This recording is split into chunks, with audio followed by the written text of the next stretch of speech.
Umamin si Coach Chot Reyes na may ginhawa na silang nararamdaman matapos takasan ng Magnolia Hotshots ni Coach Chito Victolero sa mainit na bakbakan sa quarterfinals. Pag-amin pa niya, tila hindi na umano nila kakayanin ang overtime kung hindi na itawid ni Kelly Williams ang dalawang mahalagang free throw. Sa huli, nagpasalamat at humingi umano ng paumanin si Coach Chito Victolero sa kanyang mga player habang nasa dugout matapos ang nakadidismayang pagkatalo sa mga kamay ng TNT. Tutukan po natin ang lahat ng yan, pero bago yan, mga playoffs, lagi ka bang on the go? Mahilig sa music, vlogs at video calls? Sagot ka na namin dyan. Meron na tayong 4-in-1 phone holder Bluetooth speaker. Unang tanong siyempre, ano yung feature nito, di ba? Una, phone holder po siya mga playoffs. Super stable, hindi siya aalog-alog katulad ng nabibili natin na sobrang jahe kapag ginamit. Perfect po siya kung mahilig tayong manood or mag-record ng TikTok. Pangalawang feature, Bluetooth speaker na rin po siya.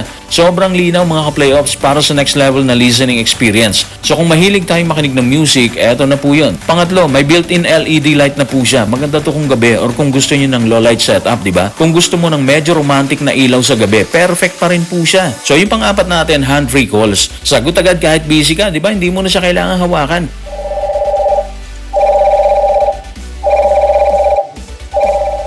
Yung link ng product mga ka-playoffs, andyan po yan sa comment section. Pakivisit nyo na lang po ha. Isang araw, matapos bakbakan at pulbusin ng Magnolia Hotshots ni Coach Chito Victolero, nagsalita si Coach Chot Reyes. Pag-amin niya, may nararamdaman na silang konting ginhawa matapos ang laban. Subalit ayon sa kanya, hindi pa rin sagad ang kasiyahang nararamdaman bunga ng papalapit na serye sa semis. Narito ang kanyang pahayag. Tutukan natin si Coach Chot sa report ni Ruben Terrado sa spin. Hindi masyado kasi may isa pa kami serye na kailangan pagtuunan ng pansin.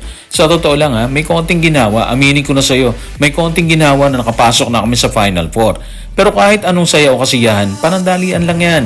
Ang mahalaga kasi nabigyan namin ng sarili namin ng pagkakataon. Well, kung pagbabasehan mo naman talaga yung dinaanan ni Coach Chot at ng kanyang grupo, grabe po dinaanan nila bago sila nakarating dito sa semis. Dumaan talaga sila sa butas ng karayom. Hindi man literal na karayom, pero sobrang nahirapan din sila kahit tinalo nila Magnolia ng 2 beses, di ba? Ang dami rin kasing naniwala na hindi makakapasok ang TNT sa semis kasi nga kulang-kulang sila, di ba?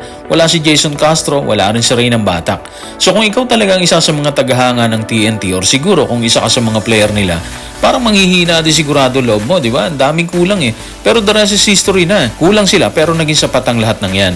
Nasa semis na sila at katapat nila ang Raynor siya ni Coach Yeng Guiao. Si Coach Yeng, kung maalala nyo, ang mensahe niya matapos ang laban, napaka-humble, walang yabang sa katawan. Pero hindi ibig sabihin, pwede nang baliwalain ng TNT ang Raynor Shine. Hindi pwede dahil makikipagbasagan din sila ano man ang mangyari dyan. At yun ang nasa isip ngayon ni Coach Chot Reyes. Tingin niya, nagtagumpay na sila sa Magnolia pero malaki din ang hadlang sa kanila. Yung grupo ni Coach Yeng, lalaro lang sila kung ano kaya nila. Samantalang ang TNT, lalaro sila para sa pangarap nila. Pangarap na Grand Slam. Yan yung mabigat sa kanila, di ba? Matindi ang pressure na dala-dala nila sa pakikipagbasagan ng kanyang grupo sa semis kalaban ng grupo ni Coach Yeng Guiao. Kung kakayanin ba nila o hindi, walang nakakaalam eh. Siguro alam natin, magiging mainit ang bakbakan ng dalawang koponan. Sa patuloy na pahayag ni Coach Chot, nabanggit ito nangyari sa huling bakbakan ng kanyang grupo at ng Magnolia.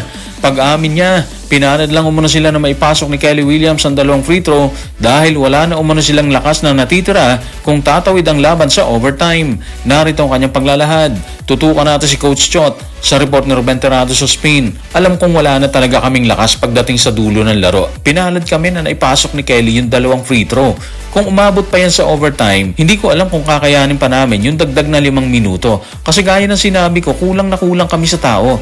Para sa akin, yung diwa ng mga manlalaro, yung ayaw nilang sumuko, yun talaga yung naging susi dito. Ang bigat talaga ng kinamada ni Kelly Williams. Kung kasi hindi niya naipasok yun, sigurado, kutya makukuha niya sa fans ng TNT tropang 5G.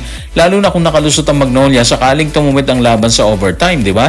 Base kasi kay Coach Chot, lupay-pay na mga player nila. Hindi nakakayaning sumabay sa Magnolia kung madadagdagan pa ng ilang minuto ang laban. Sa kabutihang palad, na-save ni Kelly Williams ang kanyang grupo. Yun nga lang, naging mabigat naman sa Magnolia ang lahat ng yan. Ang dami ring umasa na mananalo ang Magse dahil kulang sa tao si Coach Chot. Sa kasamaang palad, laglag sila kahit may bentahe sila sa twice to beat. Pero grabe talaga yung spirit ng mga player ni Coach Chot. Doon mo talaga makikita ang determination nila na makuha o makopo ang korona ng Philippine Cup. Gustong-gusto nilang manalo, lalo na si Calvin Optana. Nung hindi pa nagsisimula ang quarterfinals, naalala ko sinabi niya na kailangan niya maglaro kahit masakit ang kanyang buhong ng bukong. Wala raw kasi silang twice to beat incentive bukod sa kulang talaga sila sa tao. So pinagpala naman sila na makaakyat sa semis, pero titingnan natin dito kung kakayanin pa nilang bakbakan ang lumilinaw ng mga mata ng rain or shine. Abang-abang tayo mga ka-playoffs ha. Kung ibinida ni Coach Chot ang nangyari sa kanila kalaban ng Magnolia, kinumpirma naman ni Homer Saison na kinausap ni Coach Chito Victolero ang kanyang mga player matapos ang laban. Pagbubulgar niya, bukod sa pasasalamat na ibinigay ni Coach Chito, humingi din umano ito ng paumanhin sa mga player bunga na nangyaring pagkatalo sa TNT. Narito ang report. Tutukan natin ang mga sinabi ni Homer Saison sa kanyang report sa Spain. Matapos ang pagkakatanggal nila sa PBA Philippine Cup, agad na kinausap ni Magnolia coach Chito Victolero ang kanyang kupunan sa locker room. Doon nagpasalamat siya sa mga manlalaro para sa kanilang pagsusumikap at humingi ng paumanhin sa masakit na pagtatapos ng kanilang kampanya ayon sa ilang mapagkakatiwalaang source. Sa kabutihang palad para kay Victolero, siya umano ay isang direct hire ni SMC owner Ramon S. Ang. Ayon pa sa mga source, kaya naman ang 49 years old na head coach ay itinuturing na untouchable. Parang nakikita natin kung ano yung senaryo sa loob ng locker room matapos yung laban. Siyempre malungkot sila doon. Hindi nila inasahan siguro na matatalo sila dahil twice to beat na sila, di ba? Tapos ang daming kulang sa TNT, pero ganun talaga yung buhay eh. Minsan matatalo ka, minsan mananalo ka. Yan ang buhay ngayon ng Magnolia. Sa aspeto ng untouchable, wala tayong komento doon. Wala tayo sa position para magbigay ng anumang opinion tungkol dyan. Sa kanila lang po yan, kaya bigay natin yan. Ang alam lang natin, magpapahinga sila matapos ang nakapanlulumong pagtatapos ng kanilang kampanya dito sa PBA Philippine Cup. So guys, maraming salamat.